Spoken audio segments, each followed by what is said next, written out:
सब अपन मिथिलावासी के गोर लगै छी। हम सुनीता झा अहाँ सब ला एकटा भगवान के आरती लऽ के एलहुँ हँ। सुनू।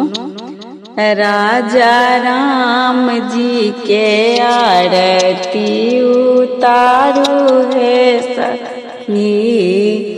राजा राम जी के आरती उतारू हे सखी, उतारू हे सखी, हे उतारू हे सखी, उतारू हे सखी, आरती उतारू हे सखी, राजा राम जी के आरती उतारू हे सखी। किनका के रामा, किनका के लक्ष्मण, किनका के रामा, किनका के लक्ष्मण, किनका के भरत ही लाल हे सखी, आहे किनका के भरत ही लाल हे सखी, राजा राम जी के आरती उतारू हे सखी, राजा राम जी के आरती उतारू हे सखी, सीताराम जी के आरती उतारू हे सखी। कौशल्या के रामा,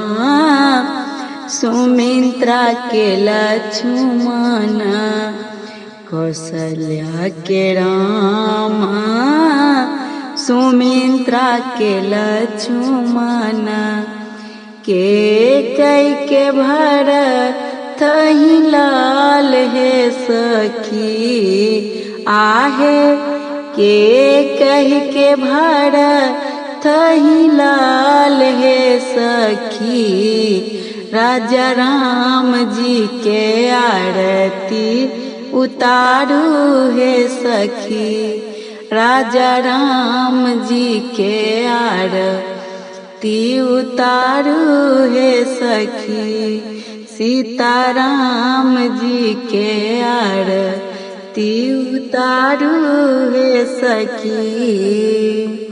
कौने रंग रामा, कौने रंग लक्ष्मण, कौने रंग रामा, कौने रंग लक्ष्मण, कौने रंग भरत ही लाल हे सखी, आहे कौने रंग भरत ही लाल हे सखी,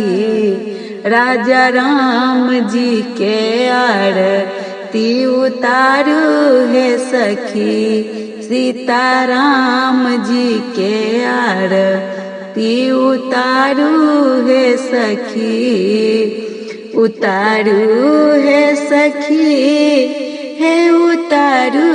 हे सखी, सीताराम जी के आरती उतारू हे सखी, सीताराम जी के आरती उतारू हे सखी। श्याम रंग रामा, गोरे रंग लक्ष्मण, श्याम रंग रामा, गोरे रंग लक्ष्मण, पीता रंग भरत ही लाल हे सखी, आहे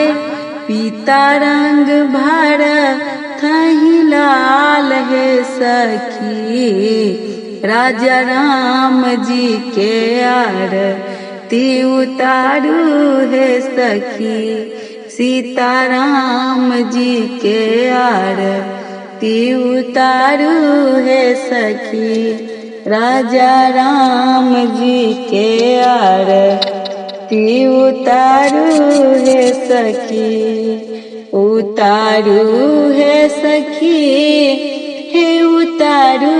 है सखी, उतारू है सखी, आरती उतारू है सखी, सीताराम जी के आरती उतारू है सखी, राजा राम जी के आरती उतारू है सखी। धन्यवाद।